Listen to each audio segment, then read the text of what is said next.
Hello, my friends. Welcome to our Thursday Live. I'm so happy you're here. While everyone kind of gets in with us into the live, I'm going to give you kind of just an overview of what we're talking about today. We were talking about the SaaS apocalypse and what that really means, how the term was coined, and what that means for you as a buyer, a user, just a market enthusiast, kind of taking all of the sales conversation out of it of like, you have to buy this, you have to do this to save your business, and making it more of like, what can you do to make your business thrive? I don't sell any sort of SaaS, so I don't care what you buy as long as you buy what's best for your business. And that's the point of my platform, is just to give you access to that information. So I've got an outline as always, but I want to remind you guys, like, this is what you want to talk about, not what I want to talk about. So it's always an Ask Me Anything format. Get in here with your questions, your system questions, your strategy questions, any sort of SaaS platforms. I don't have all the answers, but I do know, a lot of industry specific experience, specifically in manufacturing. And if I don't, I'll always go ask the team, DM you, and get back to you. So that's how that works. If you have any specific questions about me or our work at The Confidential, happy to ask those questions as well. But today's live is all about SaaS apocalypse. So what's happening in the marketplace when it comes to SaaS, and why does that matter to you? So let's go ahead and break that down. If you're not clear on what this live is about, just pop in and be like, I don't know what we're talking about, and I'll do a quick kind of overview. But as always, I have my outline here just to kind of keep us on terms. So the SaaS apocalypse, right, to set the scene. SaaS, software as a service, it means any sort of software that is locking you into some sort of service contract, whether that's an annual agreement, usually a monthly license fee, user fee, all of those different things. That's what's been the modern movement to the cloud, right? So the cloud has been something that has made software, instead of just buying a license and owning the hardware like an on-premise system, we've moved into more of a SaaS type of ecosystem. Now, the SaaS apocalypse is something I think Mark Benioff from Salesforce coined it, but don't quote me on that, right? Basically, it's a term to say that all SaaS is going through an apocalypse, right? They're going through this like doomsday type of thing, specifically on the stock market. So I'm going to give you some like examples of that here in just a minute when I take you through kind of the definition phase of this live. But really, why you should care is you have to justify the ROI for whatever software you buy, right? And to do that, you've got to get hyper specific on how it's going to make you money, increase revenue, right? Or return on investment. And that's getting harder and harder to do with this tool Sprawl that we see, and locking you into these types of environments. So that's what we're talking about from a buyer's perspective. Investors obviously care, which are mostly boards, right? So if you hear a lot of conversations about our board wants us to use AI agents, well, yeah, no shit, because they have a lot of pressure from the market. It used to be we have software, and now it's turned to we own the workflow and the data, which is AI agents, right? And a lot of people think that they no longer need these overpriced tools, and maybe they don't, because of AI. So it kind of cuts out the middleman. Instead of SaaS being a must-have product, like you must have SaaS in order to be a competitive company. So I think why operators should care, as lowly, people inside the organizations, is because it gives us the chance to cut the tool below, right? We just don't need to be doing that to a point where we don't understand how AI is working in our organization. So that's kind of all of the layers of it. Really why this freak out has happened, specifically in the media, right? Big SaaS, big software loves a good, scandal, because our industry is pretty boring, right? So SaaS apocalypse is kind of a sexy way to promote that in the marketplace. And the most at-risk companies are going to be those generic solutions, right? Those thin tools workflows, products that, are everything to everyone. And we've already seen that kind of move through our industry as well. Let's see. Are AI agents filling the functions that are previously filled by typical SaaS platforms? They can, and that's what people kind of think they're going to be doing. Thank you for the rose. I appreciate that. That's a big movement in the workflow, just in the industry in general, right? So it's kind of moved from humans open the apps and log the tasks to AI executes the tasks across the systems. However, and this is a massive, huge however, right? However, you need to have the infrastructure to be able to do that. So can the agents actually work in your environment? And do you understand what an AI agent is? That's what we're seeing right now with boards and executives. A lot of executives are like, we need AI agents. We need, an agent network, right? And we're like, how are we going to do that when we have a 30-year-old green screen, right? We don't have the infrastructure to do that. What are you talking about or not talking about? We are talking about American Motorcycle Association. I wish I was that cool. Ask Me Anything is what AMA stands for. And we're talking about the SaaS apocalypse. So the movement in software as a service market. So welcome to Nerd Talk. Okay. So I wish we were riding motorcycles. Actually, I'm terrified of motorcycles. So that's not my jam, right? It's so fun being in the cloud now. Instead of you breaking your stuff, vendors get to break it all. Exactly. And it's not within your control, right? So the cloud and software as a service is using somebody else's computer, right? So you're leasing their functionalities. You know what? I think that's a big consideration when we go into these contracts and these relationships of like, how are you going to be sure you're investing in a business partner as opposed to someone who's just going to try and steal all your money?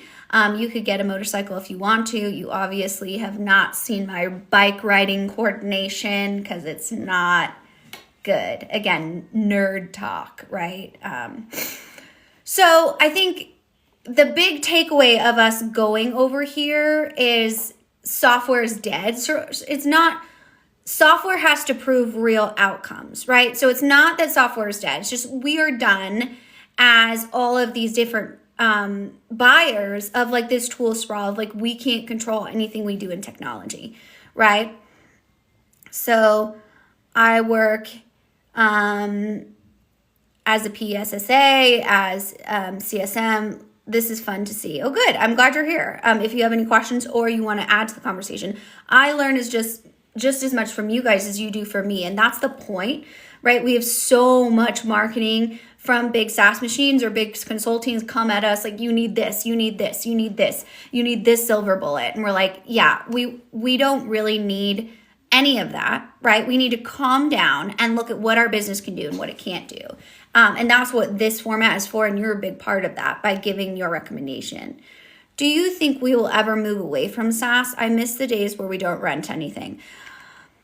No, I don't think we'll ever move away from a rented environment, but I think there's absolutely going to be more requirements around control of those environments, right? So I feel like, and this is just my opinion, gone are the days of where you're locked into an environment. Like you can only do anything in Microsoft because you have Azure. Like, right, we can't. Gone are the days of where you're locked into an environment. Like you can only do anything in Microsoft because you have Azure. Like, right, we can't. Sorry, I had a call coming in. So I really think that's where I'm moving away from is there needs to be better oversight of what the actual buyer can control. And I think that will come from a lot of either global legislation, federal legislation here in the United States. The EU has already done that. And really it's like the EU is investigating SAP's practices, right? Around how are they bundling in customers. I think telecom went through this and broadband and all of that. And that's kind of what we're seeing happening now, right? But I'd love to hear what you guys think. I have a lot of clients going back to on-prem systems, but you got to know, right, that you're able to manage that with your capabilities on your IT team. execs are buying it up, there's a disconnect of how they enable it, right? And that's when we get the technical debt of like all of these expensive systems that nobody needs nor uses, right? I work for Salesforce as an AE, and I'd rather than SaaS be dead, that they need to adopt more flexible. I completely agree, right? So there's no need for that. I think what we see happening right here in the bigger marketplace is these solutions, especially like Salesforce, no offense, right? I'm glad you're here, becoming Agentforce, right? They're rebranding to launch Agentforce. It's like, okay, are you Salesforce? Are you CRM? Or now you Agentforce, right?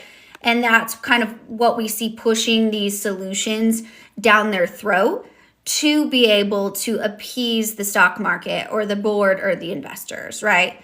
Let's see. These are all really good questions.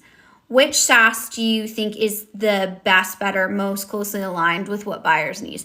I would say industry specific. So go find an industry specific, whether even it's a tier 2, tier 3 system that does exactly what you need, and couple it with your bigger ERP, MES, any type of system like that, CRM, HCM, right? Find that system that does exactly what you need for your industry. I think those are the ones that are going to win.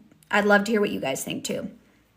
If an organization is considering implementing agents or typical platforms, which direction would you point them in? I wouldn't point them in any direction, and we would need to say, like, what are you wanting your agents to do, right? What is the problem your agents need to solve, right? Just wanting AI agents doesn't make any sense unless we're going to be able to actually have them automate a certain task or something like that. Have a network of agents. Where are you building them? Are you hiring someone else to build them? What does that really look like? So we can't go to the solution until we know what we're actually building. And that's where people don't really want to spend the time, right? They want to hurry to be competitive.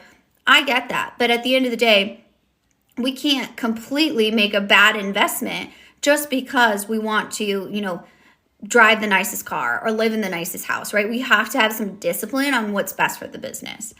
So much of what you talk about resonates with every vendor, not just ERP or big players. I'm glad that you feel that way, because it really doesn't matter what size of a system that you're investing in. You should have these practices just to make sure that even you as the user really understand what contract you're getting in, right? Don't be telling him you work for Salesforce. Mark is going to find you. I mean, I think he should be proud of you that you're in here, right? I think he should, really focus on that. But I'm quite sure Mark Benioff is not concerned about what I think, right? AI needs to slow down before I feel comfortable. Models change, which causes prompts, etc., to change. And I think what we need a lot to that point is an understanding of what type of AI do you want to do. So a lot of times if we go in an organization, they're AI obsessed, we tell them that we need to rename it, right? Whether it's the Spartacus project or something like that. So it can be branded and perceived as your own organization's AI, not like the red-eyed robots chasing us around, the break room floor. That's not what we're looking for. There's a lot of fear in that. And that is not AI. Certainly could it be? Yes, like functionally that could happen, right? But there would have to be so many steps to get you there, right? So hi, Deidre. I'm glad you're here. Thanks so much for joining us. So let me give you guys some examples, because I feel like that's the best way to really look at this. Daniel, oh my God, Kyler, I'm a huge fan. I have a funny story. EFCI story. ECIF. Geez, Daniel, I'm so excited to see you here. I just forgot the ability to talk, but definitely tell us the story, please. We love good stories, right? Okay, so let's talk about the example. So let's do like customer support, right? So if an AI agent can read customer support tickets, right? Then the other agent drafts replies. Then another agent routes the issues automatically to the right team. The company might need, right, fewer human agents and seats in the platform, right, the customer service platform. And that is where people like Salesforce or, other areas, Workday, see this money stopping to come in, right? So they might not need as many per user, right? I said in a recent video that we estimate like a bigger SaaS contract, if you're working with more of an enterprise platform, right, has the ability to charge around $220 a month per user. So that could be thousands of dollars that you're not getting as a SaaS-based company in revenue. So that's one of them. I would say, since we're talking about CRMs here, let's do a CRM example. So when we look at Salesforce, Oracle, ServiceNow, they're trying to add AI layers, right? So they stay in control of the plane as opposed to getting bypassed. And I really, really think that's the huge issue here is we're slapping AI agents on everything to react to the market and investors, not what the company or the users need. And that is backwards, right?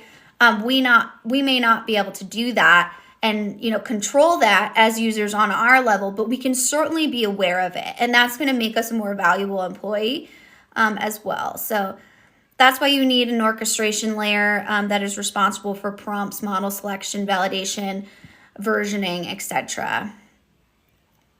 You can leave them on. Okay, great. I don't know what we're talking about, but my point being that things are changing so quick, it's hard to keep up with. Absolutely.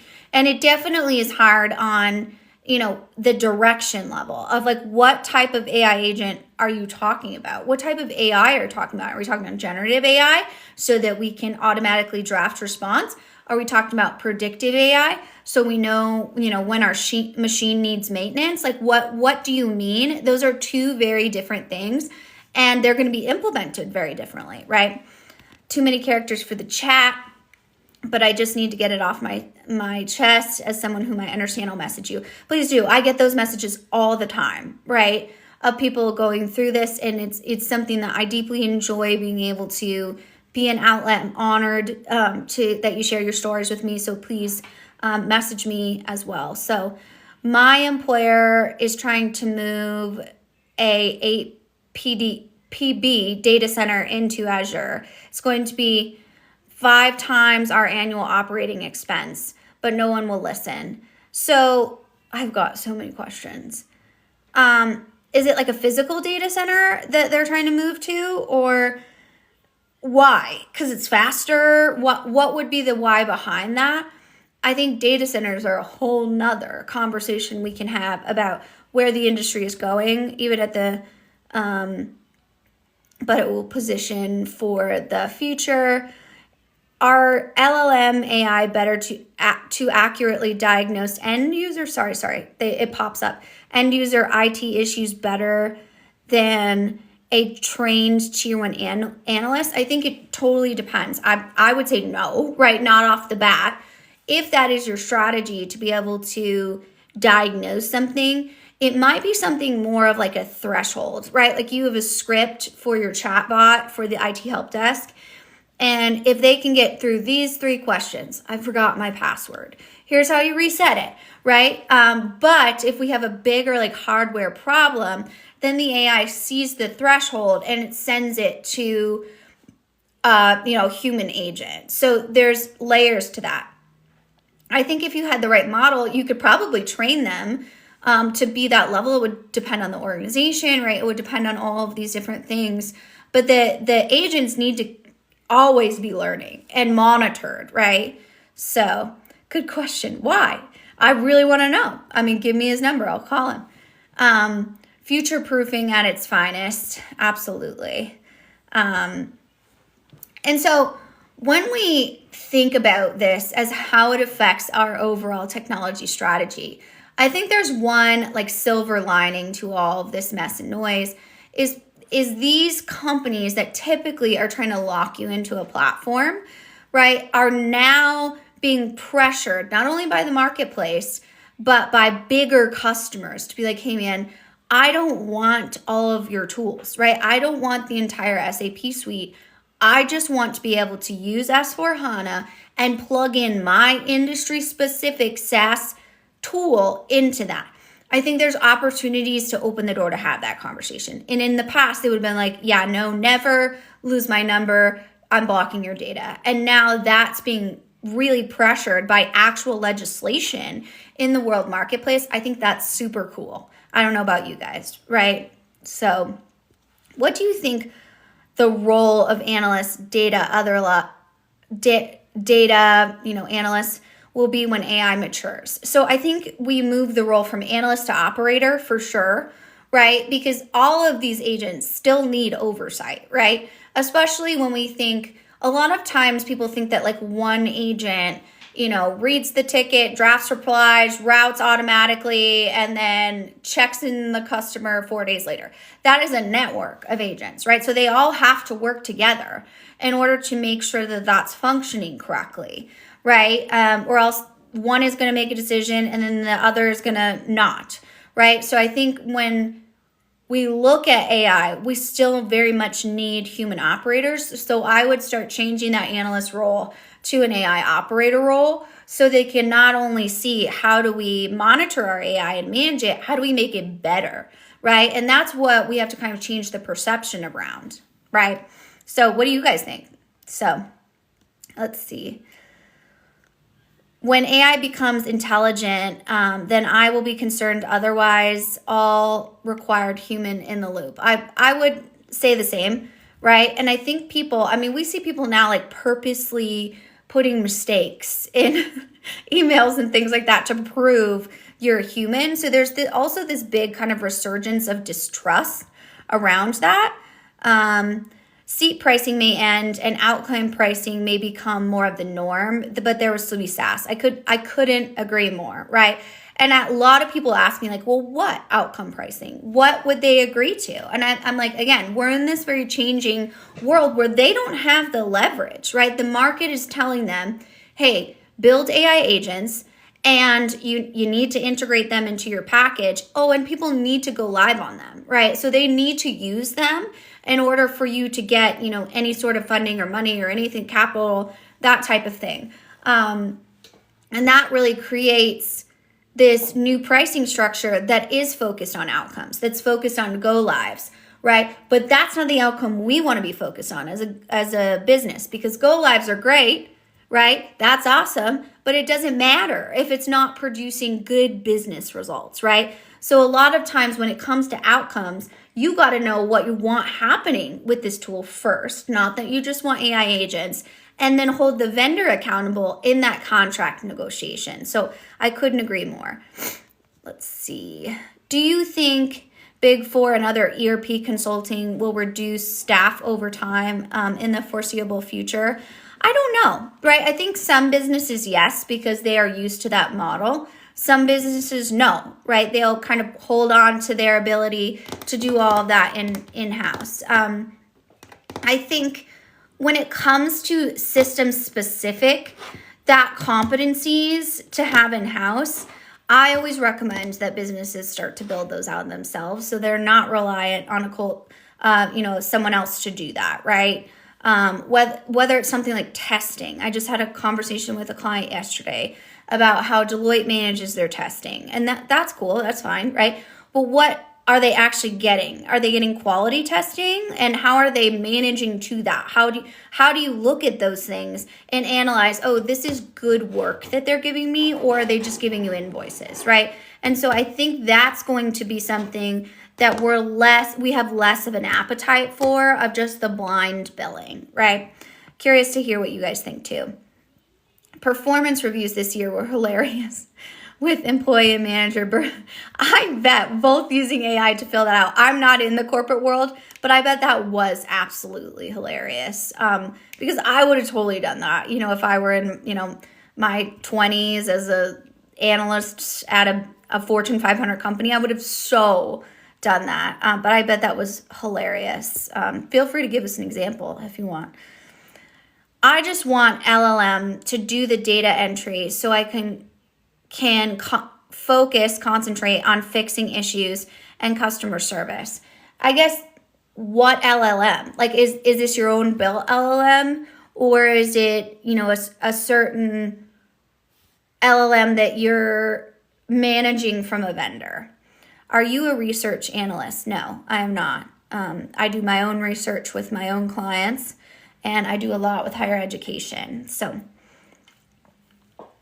But I let the tenured professors do the research for the most of the time, because that's their job. What should those in-house capabilities look like, and what do they cost? That's a great question. And of course, it depends. So let's just take an example of that, right? So if we have a specialized MES, manufacturing execution system, and we want to be able to build agents on that, we're going to need someone in-house, one that's an engineer, and that knows how to be able to work with this specific questions. Thank you. Thank you for the Heart fan club. That's so amazing. I'm so glad you guys are here. So what is that going to cost? It's going to cost market value, right? So if we're looking at someone who knows IFS, right, and that's kind of hard to find, we're going to work with a recruiter to find the right person, the right fit, because we want that specific system experience. When it comes to can they build AI agents, right, that depends on what we're working with. So I would say they're going to be at least six figures, as they should be, right? But think about how much you're going to save on the side of not having consultants, constantly bill you, and being able to have that transition. Is that going to be perfectly smooth? No, right? Knowledge transfer is never perfectly smooth, and consultants don't want to leave, right? Because you're their revenue. But they really need to figure out how you take control over that is by having those system specifics. I also think that solution architects, system architects, enterprise architects, right, those are becoming more prevalent, especially in bigger organizations, but they actually need you to tell them what to build, right? It's not we can't just fill those roles with like random people and be like, yeah, they're the architect. Okay, well, what are they building together and what's the goal, right? So let's see. Hopefully that helps. Definitely feel free to ask any follow-up questions. Let's see. Gartner was saying that overall tech employment may rise in the next year. Maybe. I mean, I would wonder who paid Gartner to say that, right? Because all of those industry analysts, they're bought, right? And that's fine, right? That doesn't mean that we don't need to use them for certain things or read them. But I would say probably, Workday paid them to say that, right? Allegedly, right? So that they have the ability to say, hey, you're going to need more employment tech, right? That's kind of how those things go. So they're interesting, but it's not something we need to like base our entire strategy on unless you used them to do specific research for you, right? Let's see. Company not using AI currently, just thinking out loud on what part of my job I would have AI replace. That's awesome. That is really the most important piece of those frontline users, being able to say, hey, this is a pain point for me. A lot of times when we go into an organization, we're brought in by the executive teams and we hear them yapping, and that's great, right? That's important. But until we go talk to the end user about what actually they need, right, or have the ability to understand what we can do to service and add value to the organization, then there's not a lot we can recommend, right? Because you don't do the job every single day. You don't know the pain points. You might hear certain people that are brave enough to tell you that, but a lot of times we need to be able to be, down on the shop floor to really analyze that. We are using AI as OCR now to process documents and extract data and load into our warehouse. That's cool. How's it going? Is it going well? AI will not be controlled by humanity nor other species that exist in this world. Cool. That's way over my pay grade, man. Let's see. Thank you. And yes, we'll send more. Absolutely. Hi, Alexis. Thanks for joining. Let's see. I'm waiting for OpenClaw to be unleashed in corporate America, and now NVIDIA has a stake in it. That's a very interesting understanding. Like the NVIDIA stock had gone down, right? Like it taken a dive, and then it came to adding more of these types of gobbling up systems, which is, the playbook for bigger software companies. And it will be interesting to see how all of that works, right? Do you need AI agents to stay competitive? Absolutely not. Is it something that a modern business will probably utilize? Yes, but only if your infrastructure is there. If you don't have the ability to do things like, map your data flow or look at your processes or understand what your capabilities are for internal software, right? If you're one of those organizations where, one guy runs ERP and he only knows the code and nobody touches like certain areas of it because Stu wrote the code in the 90s and he retired last year, then you got a lot of work to do before agents are even something that you can think about, right? How do you deal with changing processes with resistance from workers who do not want to change? This happens all the time, especially around AI, right? I think first we got to know who those people are, right? So going in and doing something like an organizational assessment or, a research from Gartner within your own organization is a huge piece of that. To be so clear, I'm not recommending Gartner. I'm just attaching it to something I said earlier.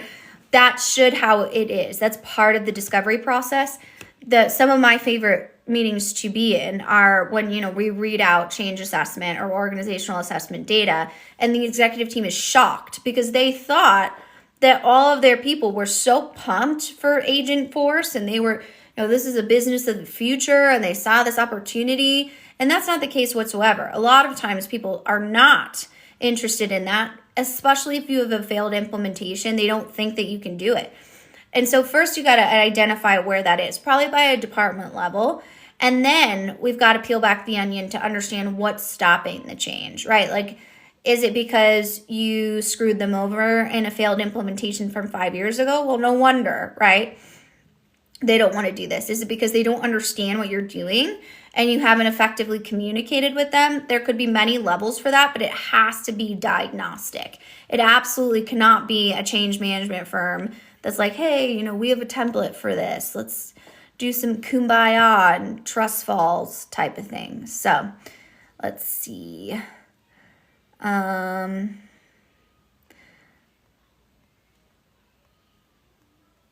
There's a lot of jobs AI does not need to do, but will take from humans. Maybe. Yeah, maybe. I don't have a crystal ball. I can tell you that people, look at fusion work and every time they come to us saying that we're going to use technology to cut headcount, we're like, well, that's not how that works. And you're going to spend more on SaaS systems. So just consider that, right? You can do whatever you want. It's your business. But I've yet to see that actually happen successfully in a technology ecosystem. With everything you can build in-house with agents, what are the cases where SaaS still makes sense?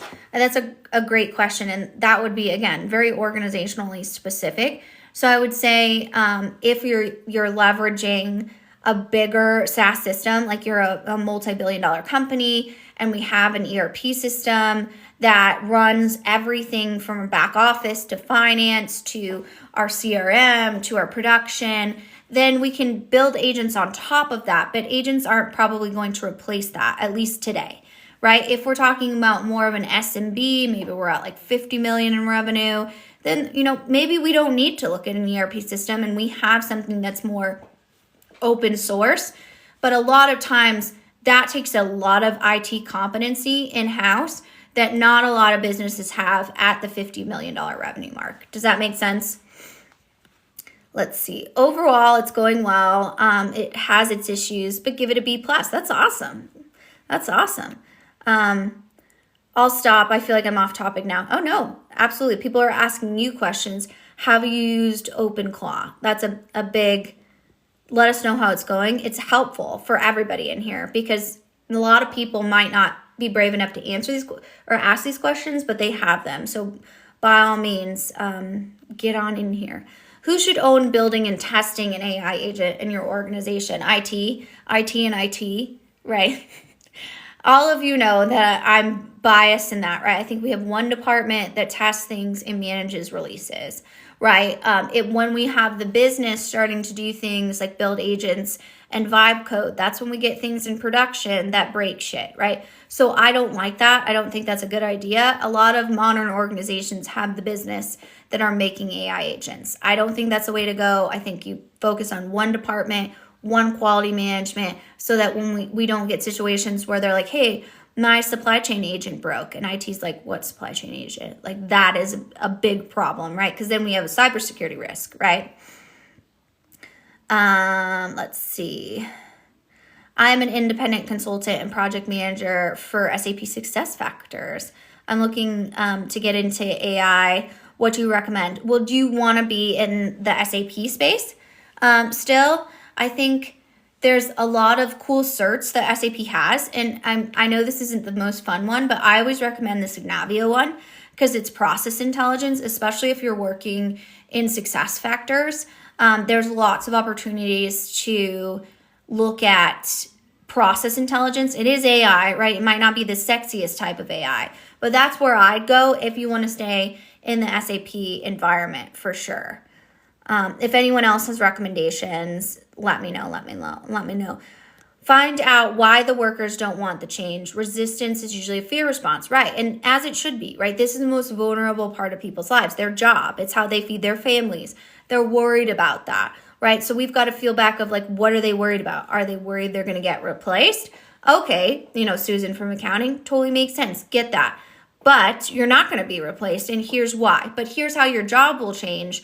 And this is on the leadership to do that effectively. Or no wonder everyone's scared because you're not communicating with them. Hey, Kyler, pleased to be here. Thanks for the live. Thank you for being here. Thank you guys for all the exchange of ideas. They don't understand the tool and don't want to look dumb, but are afraid to be replaced. Amen. Absolutely no notes. That's exactly what's happening. So it's on the project leadership team or the department leadership or even the executive team, just depending on the size of the organization, to explain why they're not going to be replaced or how their job is going to change. So they're able to transition to that without fear holding them back from actually leveraging technology that might honestly make their job more fun, like data entry, right? No one's like, yes, I get to enter some data today. And no, we're just automating that part of your job, Susan. So it's okay. No worries. Here's how it's going to go. Here's what a day looks like for you. And why don't you come to some core team meetings so you can get any questions that you might have answered, right? Do you have experience with local government adopting data-centric enterprise architecture? I do. I will say I am in the private sector for the most part. We've done a lot in local governments, but as you probably know better than me, it is a challenging area. So I think with local government, it depends on where you're talking about, right? If we're talking about like an emergency response system, or if we're talking about, an enterprise asset management system, all of those different things. So definitely let me know, and I'm happy to advise the best I can. AI needs to gain a social license to operate. What do you mean by that? So I'm curious, like people need to be able to have licenses to utilize it in the organization or society in general, right? Shadow agents, right? Exactly. That's my my supply chain agent example. We've got a bunch of shadow agents over here, and that's what we get when we don't have IT do what they need to do and manage the technology. Not necessarily SAP. So if we look at, I would say if you're working with SAP SuccessFactors, Workday certs are a really good one to get. They are very AI enabled, and that might be good to add to your portfolio. And look at those types of different things.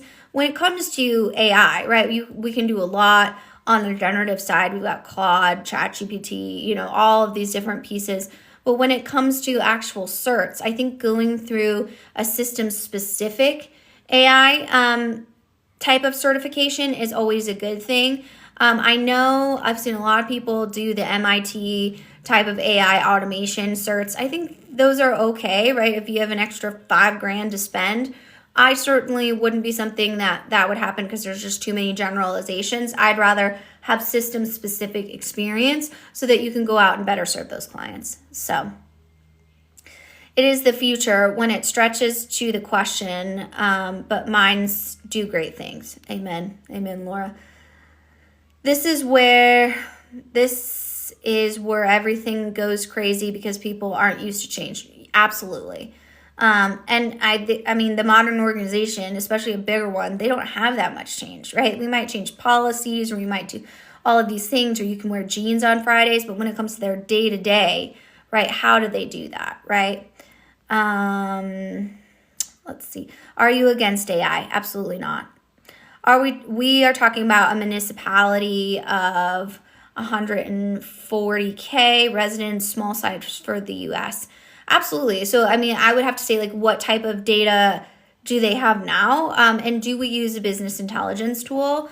A lot of times the difference between business intelligence and AI is a big thing. Do they have a core ERP system? Do they need a core ERP system, right?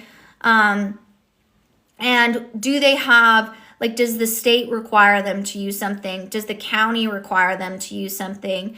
That's a big consideration when looking at these different municipalities. I just talked to one CIO from Indiana that had a really great experience with a Workday implementation, which, you know, I don't hear all the time. And they felt like they did a really good job in making sure that they were good in government. I think UKG does a really good job in government too. I, of course, would recommend you stay away from the Tyler Technologies, the bigger play that's going to, you know, lock you into that, but that it's not needed for that size. So I'd have to know, like, what tools you're using in the baseline to look at data specifically, and then what BI tools we have layered on top of that. What's our data doing now? Government and AI is scary, especially with the DoD and the recent anthropic. Okay, you guys know what I mean. OpenAI, lots of red flags. Can you tell my kids are on spring break? And my brain is like, no.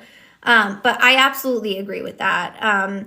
Anthropic has a lot of, has a lot of considerations, especially when we look at OpenAI. There needs to be some sort of regulation, but that's never been something that we do typically first here in the States, right? We follow what Europe does a lot of times. I mean, look at something like GDPR, right? They're way more strict over there when it comes to what you can do to consumers. So we've often let them lead the way. And these are American-based companies, so they're going to have to be able to do something, right?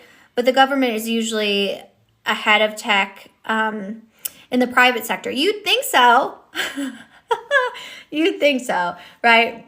I wouldn't say that's always the case, right? They just hide it better because they're slapped with NDAs, right? So a lot of times if you're having like a bigger implementation failure in the private sector with, you know, Oracle, SAP or something like that, and you're having a dispute, they'll settle and they'll say, okay, you can never talk about this again. You can't do that in government, at least here in the United States, because it's public record, right?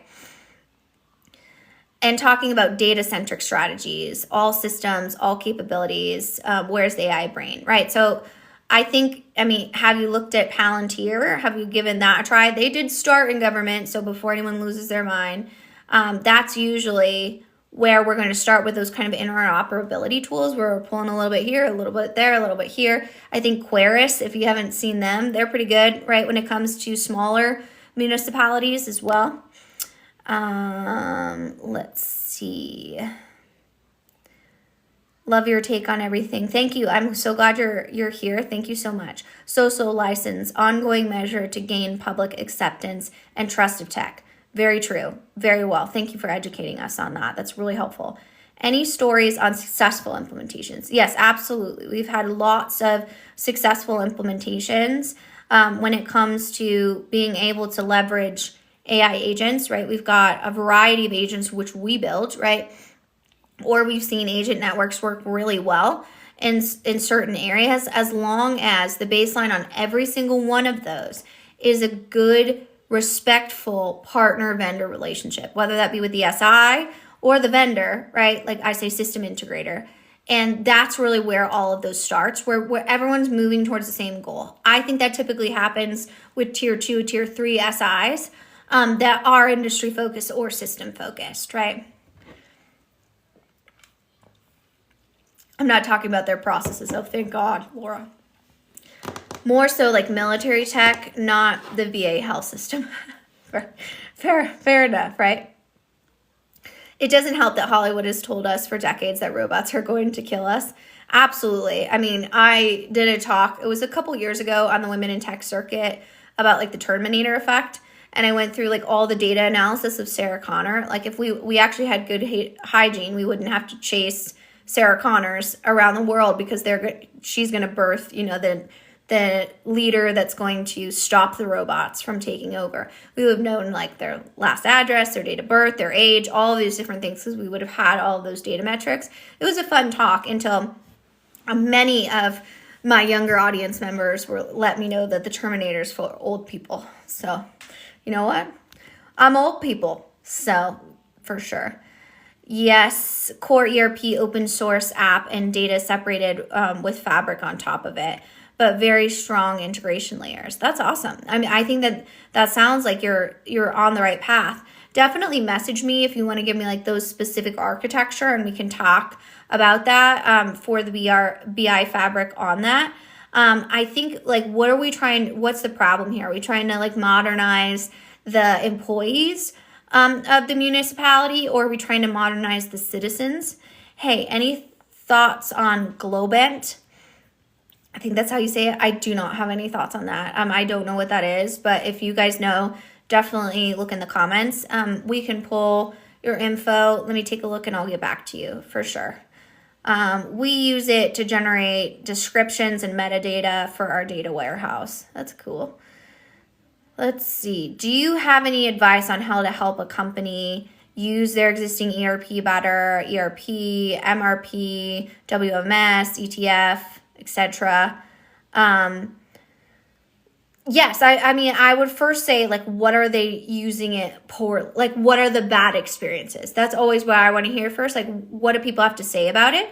Are they saying it's slow? Are they saying it's clunky? Are they saying, because that's a lot of times what we hear, especially about older ERP systems. Or are they don't have access to kind of the micro-based training, right? So an on-demand learning management system or something like that, where they can watch these like small fractional videos about how to do their specific role or their user experience better is a huge one. I think it depends on how big the ERP is and how old it is, right? And that's going to be a big consideration on that. When we have like a warehouse management system, that's usually something that we're going to be able to plug into the ERP, or we're going to be able to get analytics from. I would say, do we need a warehouse management system, or does an ERP do the job, right? So having both, there can be some overlap in there on costs. But if we are, an organization that's very good, very good involved in them, and I would have to say that would be a big consideration. And like, how do we make sure that it's a good experience if we're not overlapping and double dipping in systems? So let's see. Gonna message you. I'm developing a target enterprise architecture. Thanks. Good. Thanks. I'm so excited. Thank you for sharing with me. I love that. What do you use for validation or humans in the loop? Can you share? That's for you, Laura. I haven't touched OpenCloud because of the security side of things. Like, what do you mean the security side of things? Because that's a huge consideration when we talk about these types of things, especially if we're using it in an enterprise fashion, right? We've got to know about the security involved in this, and then the cybersecurity layer, right? So if we are essentially looking at something that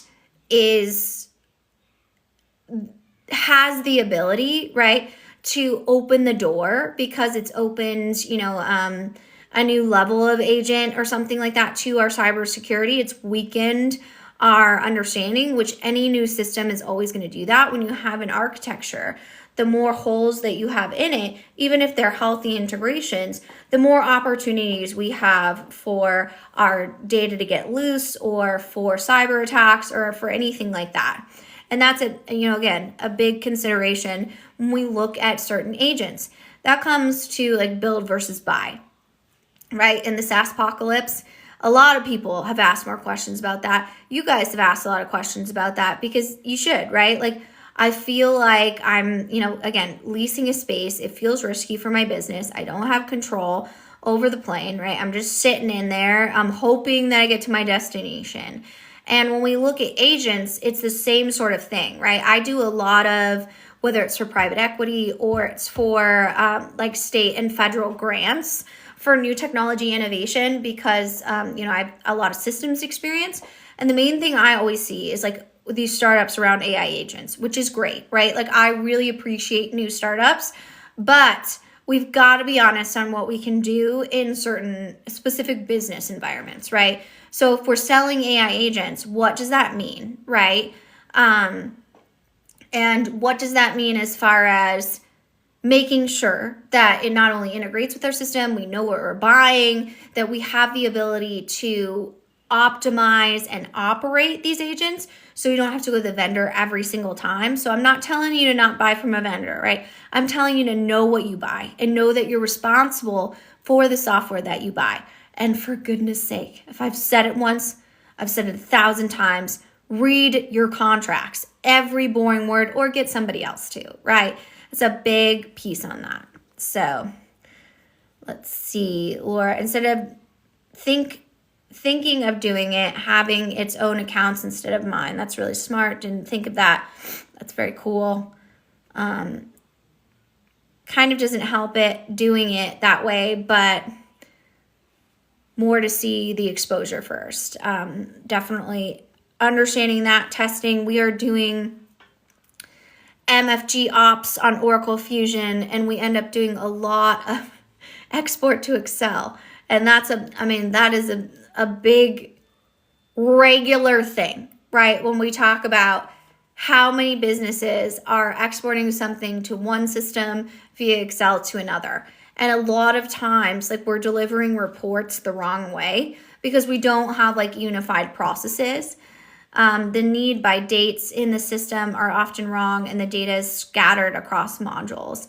And we hear that a lot, with Oracle clients, because the biggest part of these bigger software companies have been they acquired all of these different pieces of industry specific software and tried to like duct tape them together. So sometimes they don't work well together.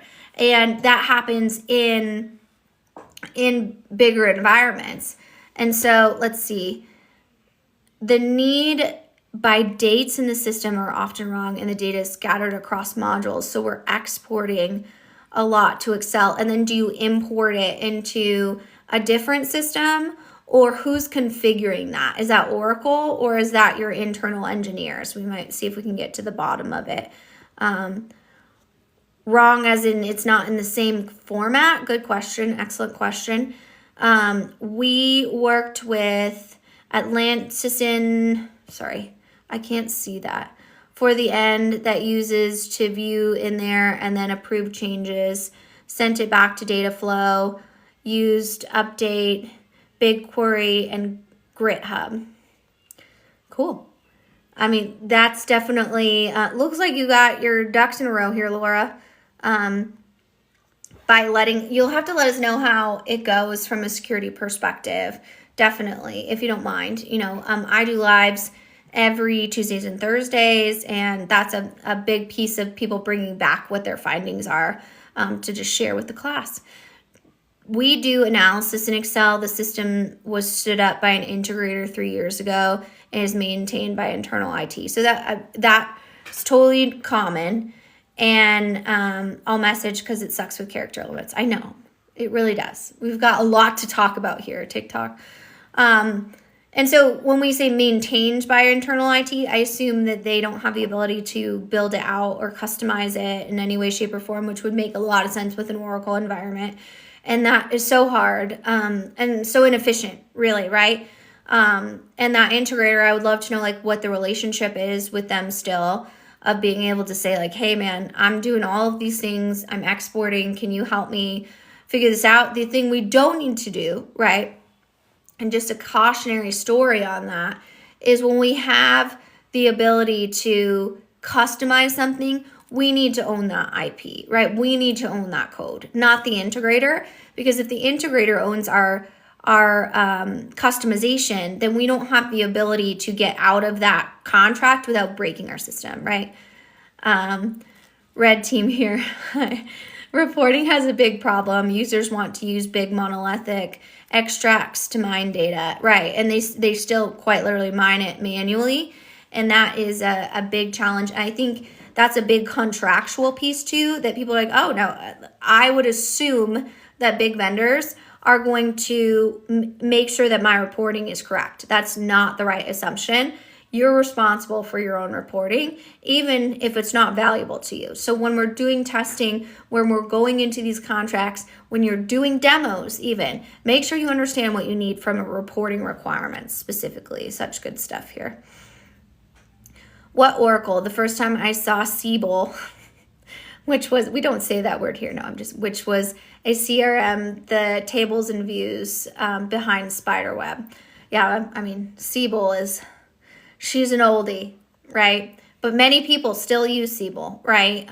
Especially for things like sales tracking and all kinds of different pieces. They haven't quite gotten out of that, again, because they're an SAP shop, right? Yes, there's a huge issue there that has not been addressed. Reporting should start with the answer and drill down to the detail. Love that. Perfect. And also when we're using, because we were talking about the business intelligence, especially for a municipality, on top of those layers, like the BI fabrics, then we need to know, like, are we all using the same numbers, right? Is the data one single source of truth? Or do we have different reporting in finance versus production versus, the executive team or something like that, so that we're all looking at different numbers? Then it doesn't really matter what BI we're looking at, right?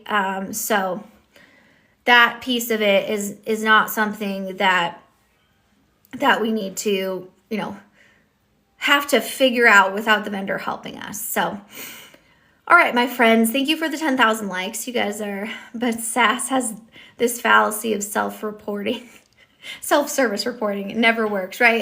And a lot of times, like what we've seen is they've tried to automate out of customer service, right? So we can't reach customer service. It's outside of hours. We don't have the ability to do that. We don't have a high enough license to talk to someone, right? We're going down medallion architecture, and the gold is really the product level. So we use the same number. I think that's great, right? As long as it works for you, right? And that's the biggest piece of all of those things, no matter what you're going to do as far as, process evaluation, that really has to, or architectural approach. That's a big piece of understanding what's best for you. It's not about what the vendor wants to sell you. It's about what's best for your business to be healthy. So, all right, I got 3 minutes left before I have to go back to my day job and mostly make sure my children on spring break are still alive. But I just want to remind you guys and mostly thank you for joining, right? Like, this is so important to be able to have these conversations. Well, we haven't gotten there. We see a lot of holes, but that's the direction. Oh, and Deloitte sold it. Again, I think it's great. I won't even let my biases, I think that it is great, right, to try and be able to have direction, as long as it's the right direction for you and not Deloitte, right? There's a reason why they sold it to you, right? They're, big revenue model and big consulting, and maybe it's going to be great, and I hope that it is, right? But we just need to go into it eyes wide open and be able to pull the plug if it's not working, and know how our exit ramp is, right, in that contract, which is a big thing. So, yeah, it's not going to work without internal structure. You're absolutely right. You got it, Laura. Laura just dominated this live, so she's great. But I hope your name is actually Laura, by the way. But that said, so we do have lives on Tuesdays and Thursdays. And then also we have a Friday live on LinkedIn. I won't be doing it this week because of spring break. We're taking a break from it. And I really appreciate, you guys joining these lives. So it is at 1 p.m. Mountain Time here in the United States every Tuesdays and Thursdays. So next week we're, talking about more kind of movement in the market around modular ERP, open source ERP, around what to look for in your contracts specifically. That's something that I'll be doing at some of the Global Women in Tech Summits, and then also the hidden cost of hype. Like, what happens when we buy something and we're never going to use it. So I use iGlaze to talk. So AI is on the forefront of accessibility for me. That's awesome. Crushed it. Absolutely. So with that, if you have any additional questions, right, like we talked a lot about, these architectures or these systems can be incredibly specific. So feel free to message me after this or leave any questions on my videos. We go through those daily, and if you want to hear any specific videos or want to hear something on the live, just let me know. Again, my DMs are always open, and I appreciate you. But I will see you guys next week. I hope you have an awesome weekend, and thank you for all of the great engagement today. This was an awesome conversation. I wish I could stay. Alrighty.